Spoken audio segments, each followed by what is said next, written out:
კორპუს საიდანაც რკინის მასიური ნაწილი ჩამოვარდა და მანქანას დაეცა ოცნების დეპუტატის გოჩა ენუქიძის კომპანია აშენებს. ადგილობრივების თქმით, მშენებლობის დროს უსაფრთხოების ნორმები მუდმივად ირღვევა და მიმდებარე ტერიტორიაზე გადაადგილება სახიფათოა. ენუქიძე 2016 წლამდე ერთიანი ნაციონალური მოძრაობიდან პარლამენტის 2 მოწვევის წევრი იყო. 2016 წლიდან დღემდე კი ქართული ოცნების დეპუტატია. ევროკავშირის დროშა, ზამთრის ქურთუკი, აირწინაღი, სასტვენი, პირბადე, საწვიმარი, საღეჭი რეზინი, ცრემლსადენი გაზის საწინააღმდეგო ხსნარი, წამალი. ეს იმ ნივთების ჩამონათვალია, რომელიც პროკურატურამ პროევროპულ აქციაზე დაკავებული 11 პირის საქმეში ნივთმტკიცებებად ამოიღო. დაკავებულები ჯგუფურ ძალადობას ედავებიან, თუმცა როგორც თავად ამბობენ, ერთმანეთი სასამართლო პროცესებზე გაიცნეს.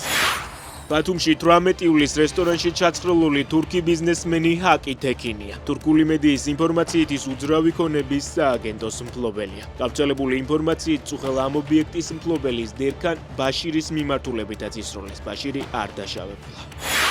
დროებით ოკუპირებულ აფხაზეთში რუსეთის ვიცე-პრემიერი ალექსანდრ ნოვაკი ჩავიდა. ნოვაკი რუსეთის ფედერაციასა და ეგრეთ წოდებულ აფხაზეთის რესპუბლიკას შორის სოციალურ-ეკონომიკური თანამშრომლობის სამთავრობათშორისო კომისიის მე-20 სხდომაში მიიღებს მონაწილეობას. სხდომა სოხუმში დღეს იხსნება.